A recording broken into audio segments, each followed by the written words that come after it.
And that's why it's so important that people not be afraid to speak about what they're not eating and why they're not eating it. So I read about your backstory. I know you became vegetarian after a conversation in Oxford with one of your friends. I think you were having spaghetti and he was having salads, or he refused to have spaghetti, right? He asked whether there was meat in the spaghetti sauce. And when he was told there was, he refused the spaghetti and took the salad. I took the spaghetti and I asked him what his problem was with meat. This is 1970. I don't think I had really met a vegetarian. There weren't vegetarians around in universities or anywhere else in Western societies. So it was curious that he had asked about the meat and refused to eat it. And I wanted to know why. And he said something quite simple, that he didn't think it was right to treat animals the way they are treated to be turned into meat for us. That really was the start of my awareness of how animals are treated. I knew nothing about factory farming. Nobody had ever mentioned factory farming. I had assumed that animals were outdoors all the time. And from that first conversation, it started me doing some reading and research of my own, and it confirmed everything he said and more, that animals were just commodities with no concern for their well-being other than to produce the animal products as cheaply as possible.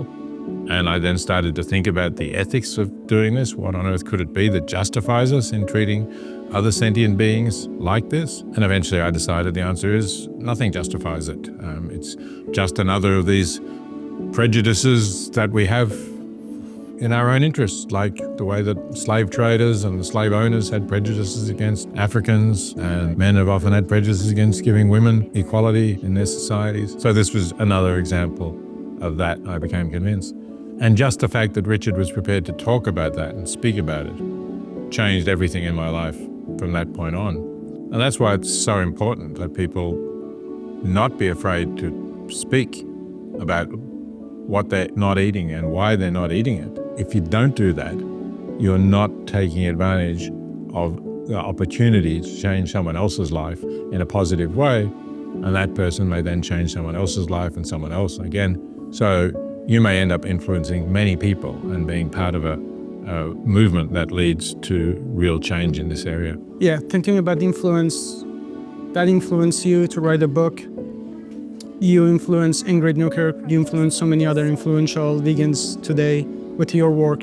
So what I love about this is just that snowball effect, the multiplier effect of someone having a small conversation with you and having the courage to say no to spaghetti and not just going with the flow, not going with what was normal and conventional at his time. And that led to this conversation. And he had the courage to just tell you as, without sugarcoating, it sounds like. Yes, absolutely. I mean, there was no worried about, would I be offended by this? It was important that he explained his reasons for doing this. And of course, I then had the choice. I could have ignored them. I could have just not thought about that issue and gone on with my life as it was before. Fortunately, I didn't, fortunately for me, and I think fortunately for others, as you say, because it's helped the animal movement. But never hesitate to speak out and express your deeply held views about how we ought to live and what we ought to eat. Especially when we have a moral urgency, right? I had these signs I was telling you about, we were putting up all over campuses. Veganism is a moral urgency. Right. Yes, it certainly is more than ever now, because in 1970 I'd never even heard of climate change either. So now we know that's another reason why it's so urgent that more people stop eating meat and animal products. Yeah. You think that there is value in talking about veganism and ethics as well as climate and, pandemics and health?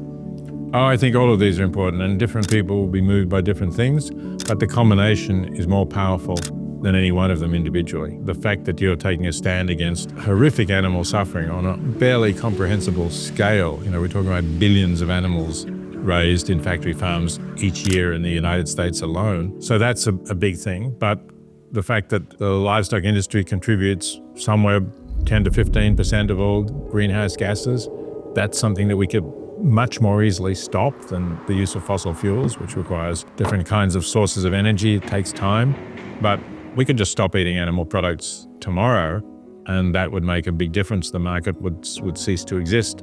The animals would not be bred. All the worries about pandemics are real, the waste of food that goes into growing grains and soybeans and feeding them to animals and getting back maybe 10 or 20% of the food value that you put into those animals. There are so many reasons why we should not be eating animal products that all of them together make, I think, an overwhelming case. Any one of them individually would be enough. The animal issue was enough for me, but the others are also sufficient on their own. How do you see the value of bringing this to universities in particular?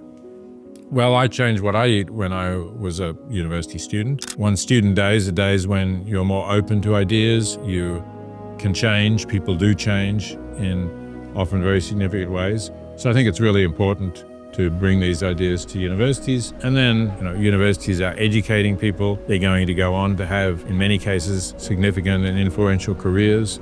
So it's even more important that you change that group of people to eventually change the larger society as a whole. And what's your last message to students who are going to be the future Peter Singers and Philip Wallens and Bruce Fredericks, right? I just want them to understand that they have so much power and every conversation matters. But what's your message to them? I would say, seize the day, take hold of your future. You don't know where you're going to end up at this stage. There are many possibilities.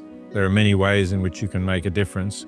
But I think you should be thinking about that, about how can I make the biggest possible positive difference to the world. Too often we have more limited goals, but it's actually a very rewarding thing to do. It's not only good for the world, good for all sentient beings, but a purposeful life for yourself, where you are following your values, acting and living consistently with your values, is the most rewarding life for each one of us, I believe. Thanks. And what do you think about the dog meat event? I think it's good to get people to think about, if it's so terrible to eat dogs, as most people think, why isn't it so terrible to eat pigs or cows or turkeys or chickens or fish? They're all sentient beings. They're all individuals. They all have their own lives to live.